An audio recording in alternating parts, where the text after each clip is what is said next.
The desert wind carried the scent of jet fuel and something else, something metallic that made Captain Reyna Ghost Castellano's pause mid-stride across the tarmac at Al Dafra Air Base. The F-16C Fighting Falcon sat gleaming under the harsh UAE sun, its cockpit canopy reflecting the endless blue sky like a mirror. She'd seen thousands of jets in her 12 years of service, but this one made her blood run cold. There, stenciled in faded white letters just below the canopy rail, was a call sign that shouldn't exist anymore. Phantom. Lieutenant Jake Morrison, fresh out of flight school with his regulation haircut and eager eyes, was already suited up and heading toward the aircraft when he spotted the ground crew chief standing frozen beside the fuel truck. "Ma'am, everything all right with the bird?" Ghost's weathered hands tightened around her clipboard. At 34, she'd earned every line around her dark eyes, every gray thread in her black hair pulled back in a regulation bun. The younger airman called her chief, with barely concealed impatience, viewing her as just another obstacle between them and their missions. They saw a maintenance officer who'd never made it past captain, never earned her wings, never mattered. "Sir, this aircraft," she hesitated, her voice catching. The words felt like glass in her throat. "This is tail number 870257. Morrison glanced at his flight roster, already bored by what he assumed was routine paperwork. "Yeah, that's my bird for today's training sortie. Problem with the fuel system." The problem wasn't with the fuel system. The problem was with the ghosts. "No, sir." Ghost forced her voice steady, professional. "Aircraft is fully mission capable."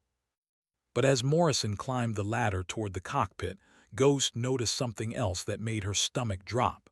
Scratched into the metal beside the pilot's name plate were 4 small marks, tally marks, and below them in barely visible etching, "For those who never came home." The radio crackled to life from the control tower. "Viper 11, Al Dafra ground, taxi clearance ready when you are." Morrison settled into the ejection seat, running through his pre-flight checklist with the mechanical precision of youth.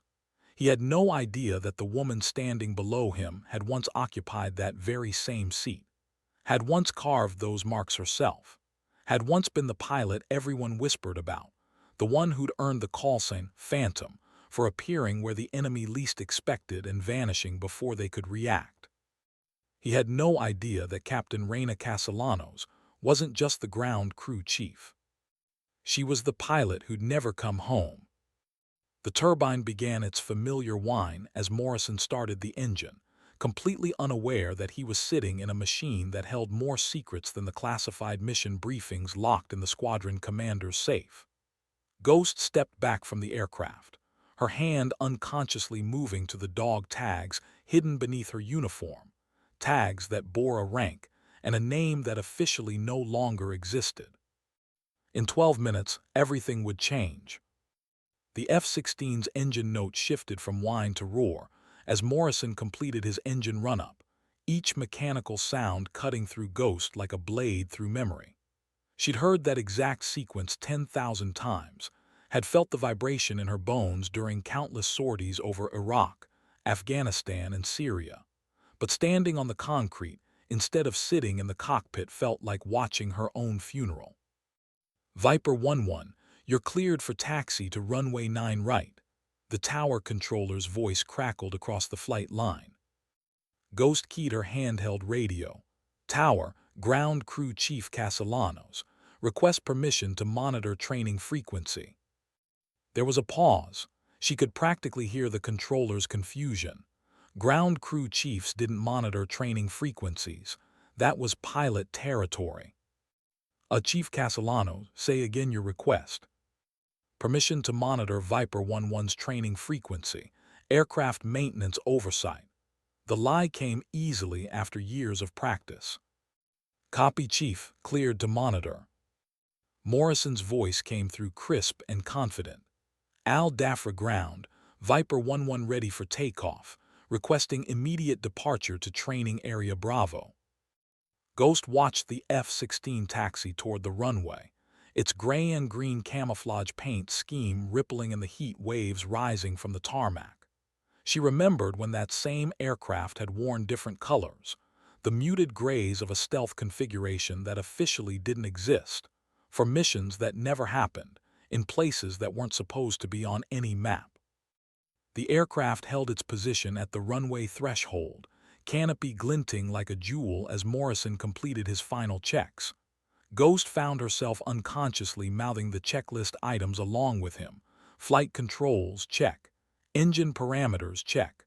Weapons systems, safe. Al-Dafra Tower, Viper 1-1, ready for takeoff. Viper 1-1, cleared for takeoff, wind 90 at 15 knots. The F-16 rolled forward, gathering speed with the predatory grace that had made the Fighting Falcon legendary. At rotation speed, the nose lifted, and the jet leaped into the sky with an eagerness that spoke of perfect maintenance and unlimited potential.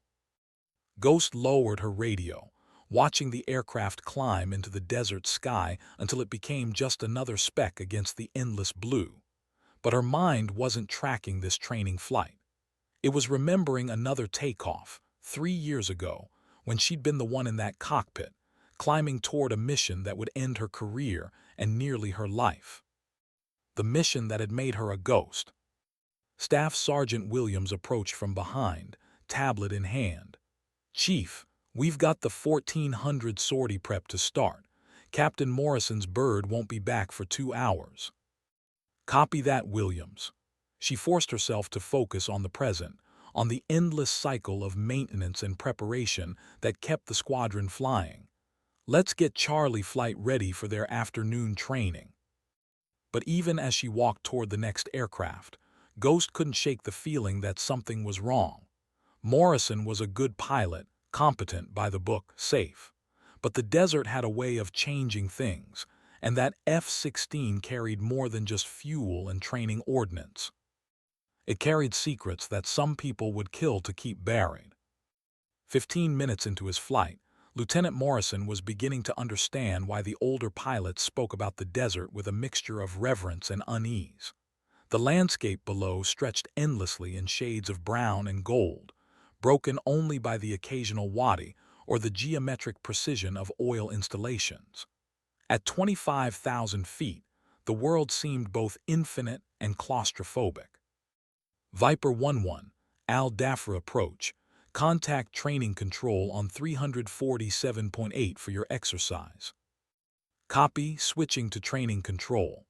Morrison adjusted his radio frequency with practiced efficiency. Training control, Viper 1-1, level 25,000, requesting vectors to training area Bravo. The response came from a different voice, older, more weathered. Viper 1-1, training control. Proceed direct to waypoint Echo 7, maintain current altitude. Advise when ready for combat air patrol exercise. Morrison punched the waypoint into his navigation system, watching the green line appear on his multifunction display. The F-16 banked smoothly to the left, adjusting course with the fluid precision that made flying feel less like operating a machine and more like extending his own body into the sky. Back at Al-Dafra, Ghost monitored the radio traffic from the maintenance bay, her hands busy with routine paperwork while her mind tracked Morrison's progress. She knew training area Bravo better than she knew her own hometown. Every ridge, every valley, every place where the radar coverage grew thin and the shadows grew long. "Chief Castellanos to the operations desk, please. Chief Castellanos to ops." The announcement over the squadron's internal PA system made her look up from her maintenance logs. Operations didn't usually need ground crew chiefs unless there was a problem with an aircraft. Ghost handed her clipboard to Williams and walked across the hangar to the operations desk, where Major Collins was waiting with a concerned expression. "Chief, I need to ask you about aircraft 870257. Ghost kept her face neutral, but her pulse quickened. "Yes, sir. Lieutenant Morrison's training bird. What about it?" Collins pulled out a thick folder marked with classification stamps. "This aircraft has some unique history. I'm seeing maintenance records that don't match our current configuration, and some modifications that aren't standard for training aircraft. She knew this moment would come eventually.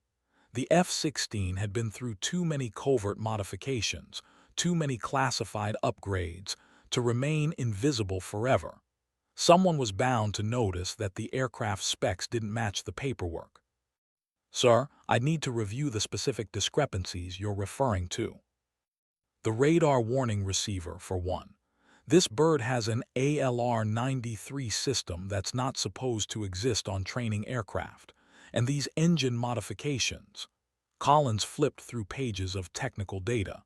Chief, this looks like a combat-configured aircraft that's been deliberately misidentified as a trainer. Ghost's mouth went dry. The ALR-93 was bleeding-edge technology, designed to detect threats that conventional systems couldn't see. It had been installed on her aircraft for missions that required absolute stealth and survival in the most dangerous airspace on Earth. Sir, without seeing the specific documentation. Viper 11, training control, were showing an unidentified aircraft on radar bearing 270 degrees, range 40 miles. Are you receiving any radar warning indications? Morrison's voice came back immediately. Negative on radar warnings, control. I'm not painting anything on scope. Ghost and Major Collins exchanged glances. An unidentified aircraft in training airspace was unusual but not unprecedented. What made Ghost's blood run cold was what came next. Training control, Viper 11. Actually, I am getting a faint signature on my RWR. Very faint, almost like a ghost. The radar warning receiver's soft chirping filled Morrison's cockpit like a mechanical heartbeat, barely audible above the engine noise but impossible to ignore. The sound triggered something primitive in his pilot's brain, the ancient awareness that something was hunting him. Training control, Viper 11, I'm getting intermittent radar warning indications, bearing 280 degrees. Request vectors to investigate.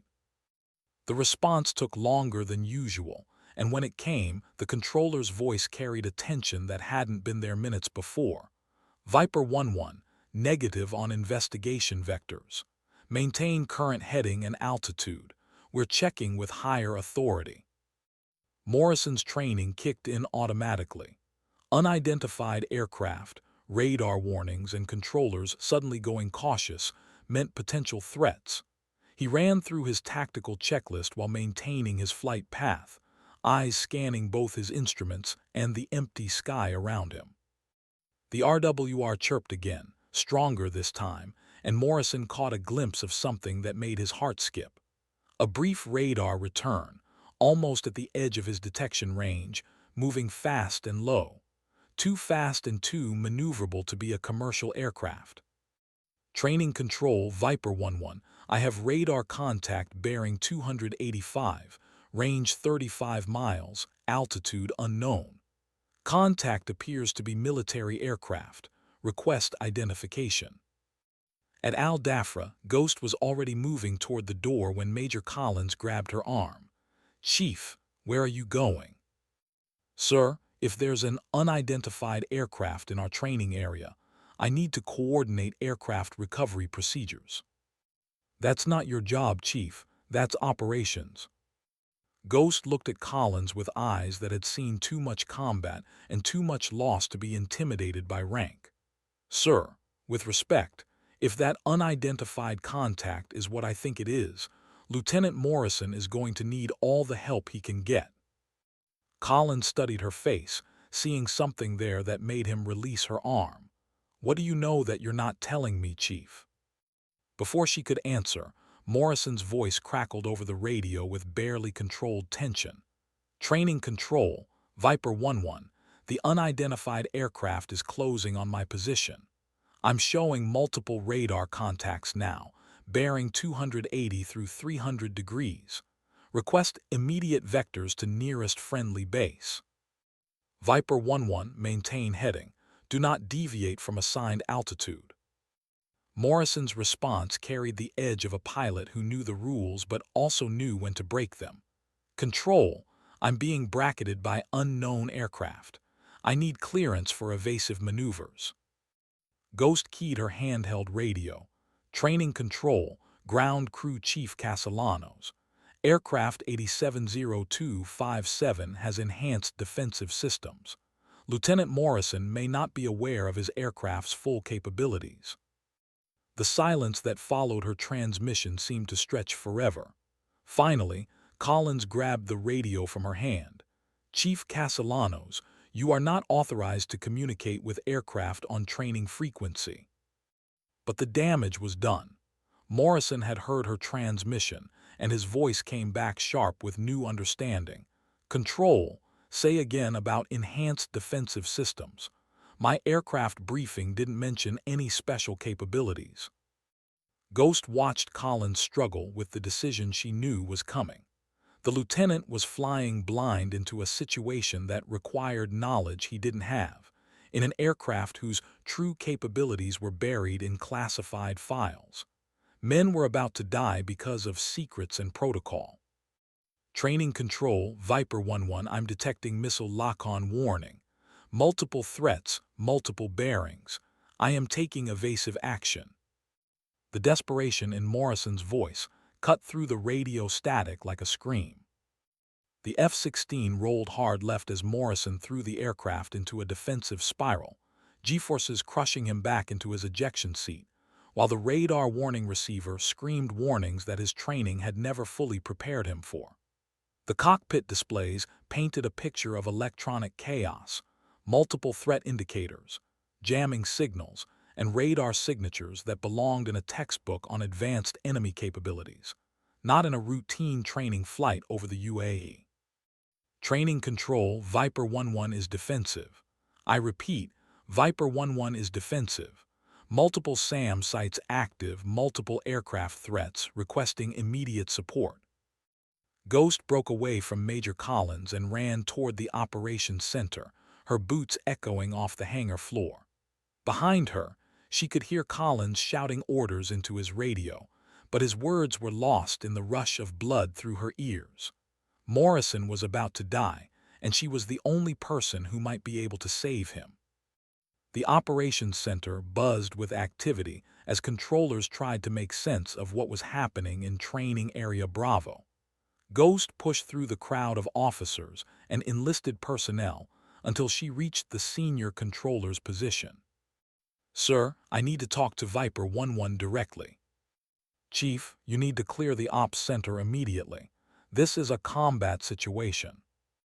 That's exactly why I need to be here. Ghost's voice carried an authority that made the controller hesitate. That aircraft has systems that Lieutenant Morrison doesn't know about, systems that could save his life. The controller looked at her with confusion and growing suspicion. What systems? Chief, that's a standard F-16C Block 50. There's nothing special about that aircraft. Ghost stared at the radar scope showing Morrison's aircraft surrounded by hostile contacts, watching the symbol that represented a young pilot's life flash between red and green as electronic warfare systems tried to lock onto his aircraft. In that moment, she made a decision that would end her career but might save his life. Sir, my name is Captain Reina Castellanos, Callsign, Phantom. I am the original pilot of aircraft 870257, and I'm telling you that Lieutenant Morrison is flying a black project aircraft that has been deliberately misidentified as a trainer. The silence in the operations center was absolute except for the steady chatter from Morrison's radio. Training control, I'm notching left, attempting to break lock. I need vectors to friendly airspace. The senior controller stared at Ghost as if she'd spoken in a foreign language. Chief, you're claiming to be a pilot. Your records show you've never been through flight training. My records show what they need to show. Ghost reached for the radio handset. But right now, a pilot is about to die because he doesn't know what his aircraft can do. I cannot allow you to. Ghost's hand moved with the speed of someone who'd spent years in cockpits where hesitation meant death.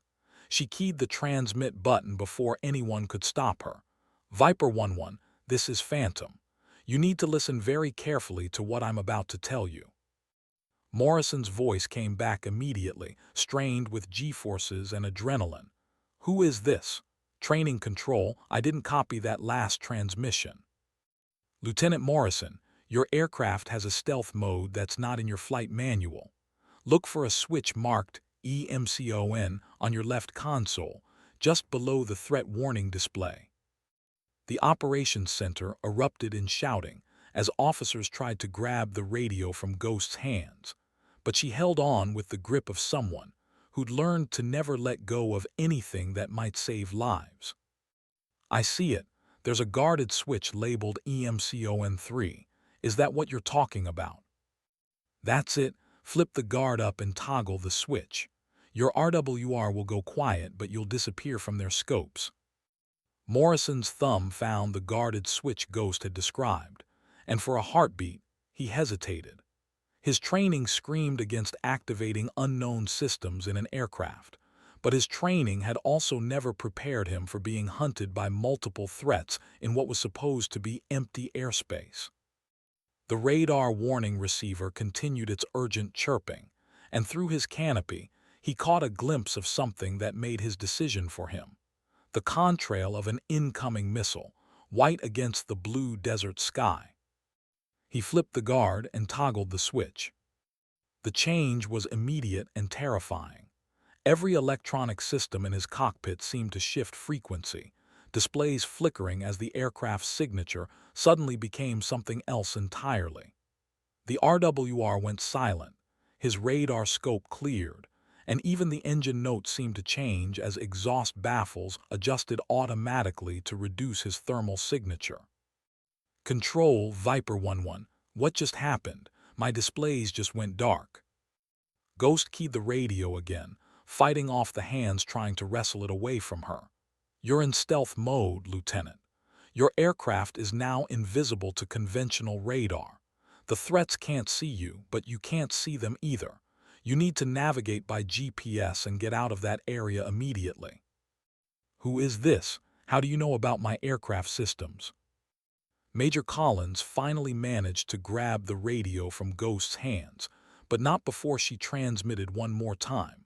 Because I used to fly that same bird, kid. Now get the hell out of there before someone figures out how to track you anyway. Collins keyed the radio with barely controlled fury.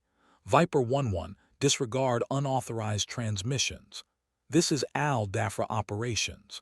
Vector 90 degrees, maintain current altitude, proceed direct to base. Morrison's voice came back steadier now, the panic replaced by professional calm. Copy, vectoring 90.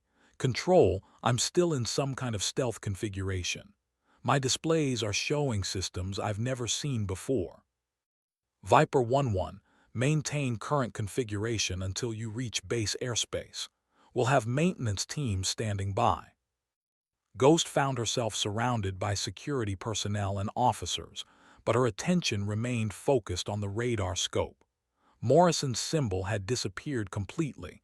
To anyone watching, the F-16 had simply vanished from existence. But she knew the stealth systems better than anyone, knew their limitations and their vulnerabilities. Major Collins, she said quietly, you need to clear all other traffic from his approach corridor. When he switches back to normal mode, he's going to appear suddenly on scope, and if there's other aircraft in the area. Chief Castellanos, you are under arrest pending investigation. You will not speak to any aircraft on any frequency. Collins nodded to the security personnel. Escort her to holding. As they led her away from the operations center, Ghost caught one last glimpse of the radar scope. Morrison was invisible, flying home in an aircraft that officially didn't exist, using systems that had cost billions of dollars and dozens of lives to develop. Systems that she had helped test in the skis over places that didn't appear on any map. The F-16 that Morrison was flying wasn't just a trainer with some modifications. It was one of 12 aircraft that had been part of the most classified program in Air Force history, Project Phantom Ring. A program that had ended 3 years ago when one of its pilots had crashed during a mission that never officially happened. A program that had ended when Captain Reyna, Phantom, Castellanos had been shot down over Syria and presumed dead. Except she hadn't died. She had survived, been captured, escaped, and made her way back to friendly territory only to find that she had been declared killed in action and her entire squadron disbanded. The woman who walked back from the dead discovered that officially she no longer existed. 23 minutes later, Morrison appeared on Al Dafra's radar scope like a ghost materializing from the ether. The F-16 had somehow covered 80 miles in stealth mode, flying at speeds that should have been impossible for an aircraft trying to remain invisible. Ground control vectored him straight to final approach, clearing all other traffic from his path. In the squadron commander's office, Colonel Sarah Martinez stared at a classified folder that had been hand-delivered by a courier from UAE Air Operations Command. The folder contained a single photograph and a brief message that made her blood run cold. Ghost is real. The pilot knows. Martinez had commanded F-16 squadrons for 8 years, but she'd never seen anything like the technical specifications laid out in the classified briefing she just received. The aircraft that Morrison had been flying contained systems that belonged in the realm of science fiction, adaptive camouflage technology, quantum radar absorption materials, and electronic warfare suites that could make an F-16 invisible to anything short of visual contact. The photograph showed a woman in a flight suit standing beside an F-16, her face partially obscured by shadow but her posture unmistakably that of a combat pilot. Written across the bottom in faded ink were the words, Major Reyna Castellanos, Phantom Ring Lead, KIA-15, Oct. 2021. Except, according to the report she just read, Major Castellanos wasn't dead. She was currently sitting in a holding cell at Al Dafra Air Base, having just saved the life of a pilot who had no idea he'd been flying a machine worth more than the gross domestic product of some small nations. Martinez picked up her secure phone and dialed a number that connected her directly to the Pentagon. The conversation that followed was brief, tense, and ended with orders that would change everything for everyone involved. On the flight line, Morrison's F-16 touched down with the gentle precision of a pilot whose confidence had been shaken but whose skills remained intact. The aircraft rolled to a stop in front of a maintenance crew that had been hastily briefed on systems they'd never seen before, led by technicians with security clearances that exceeded those of most base commanders. Morrison shut down the engine and sat in the cockpit for a moment, staring at displays that were already reverting to their normal configurations. Switches were repositioning themselves. Screens were changing from classified readouts to standard flight information, and the aircraft was becoming ordinary again. But he had seen what it could do, had felt the power of technology that pushed the boundaries of physics itself. As he climbed down from the cockpit, Morrison was met by Colonel Martinez and a team of men in civilian clothes who had appeared on base with credentials that opened every door and silenced every question. "Lieutenant Morrison," Martinez said, "I need you to come with us. There are some things about your flight today that require immediate debriefing." "Ma'am," who was the woman on the radio, the one who knew about my aircraft systems? Martinez exchanged glances with the civilians before answering. "That's what we need to discuss, son. That woman officially doesn't exist, but somehow she just saved your life using knowledge of systems that officially don't exist either." As they walked toward the squadron building, Morrison caught sight of security personnel escorting a woman across the tarmac. Even at a distance, even in standard ground crew coveralls, there was something unmistakably different about the way she moved, the confident stride of someone who had commanded respect in places where respect meant survival. Their eyes met for just a moment across the desert heat haze, and Morrison saw something there that made him understand why she was called Ghost. It wasn't just about stealth technology or disappearing from radar screens. It was about someone who had vanished from the world of the living and yet continued to exist in the shadows, watching over pilots who flew aircraft that had been touched by secrets and death. The debriefing room at Al Dafra was sterile and windowless, designed to contain conversations that could never be repeated outside its walls. Lieutenant Morrison sat across from Colonel Martinez, and three men who had introduced themselves only by first names, Robert, Michael, and James. Their credentials bore the seal of agencies that most Air Force personnel knew existed but rarely encountered directly. Lieutenant, before we begin, I need you to understand that everything discussed in this room is classified at the highest levels, Martinez said. The aircraft you flew today, the systems you activated, and the woman who spoke to you on the radio, none of this officially exists.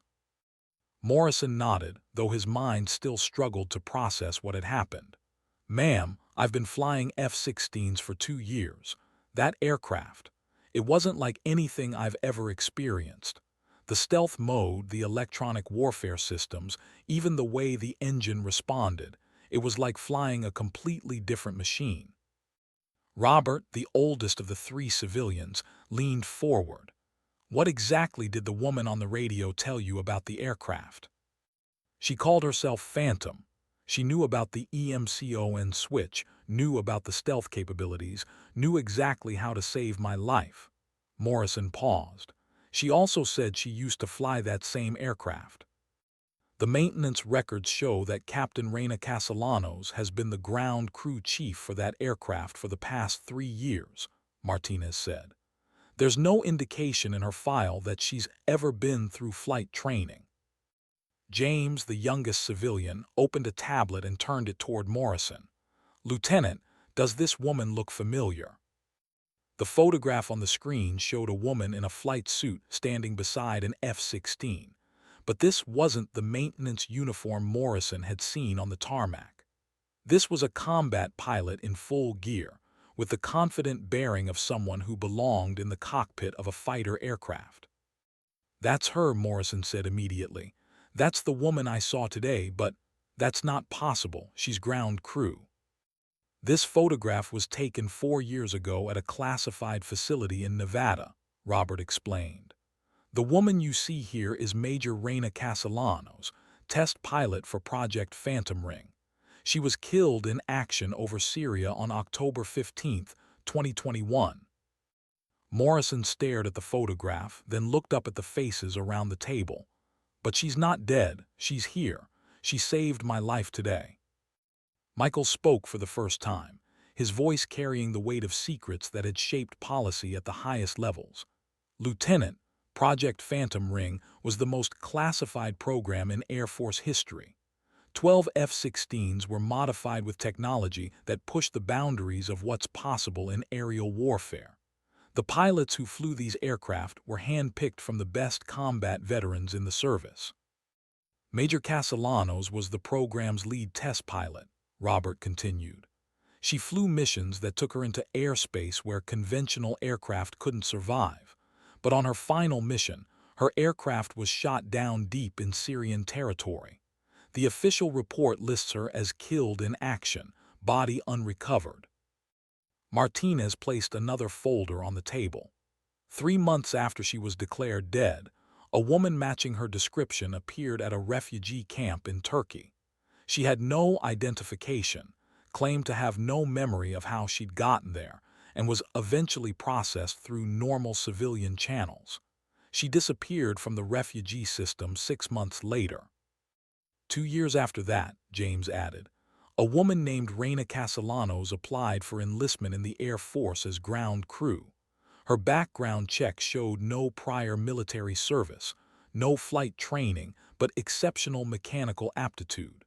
She was assigned to Al Dafra as a maintenance specialist. Morrison felt the pieces of an impossible puzzle clicking together in his mind. You're saying that a dead test pilot somehow came back from the grave and enlisted as ground crew under her own name.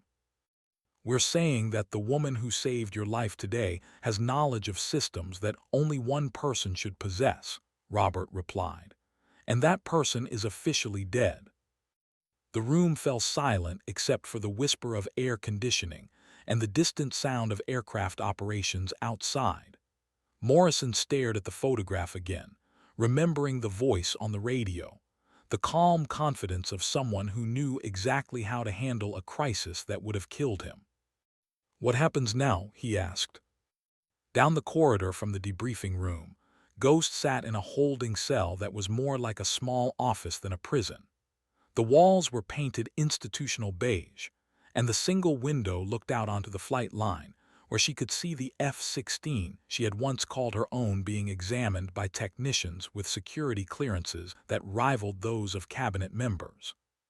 She wasn't restrained, wasn't under guard, but she knew better than to try to leave. The conversation happening down the hall would determine whether she spent the rest of her life in a classified facility or whether there might be another path forward.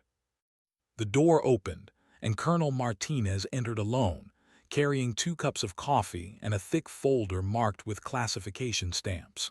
She set 1 cup in front of Ghost and took the chair across from her.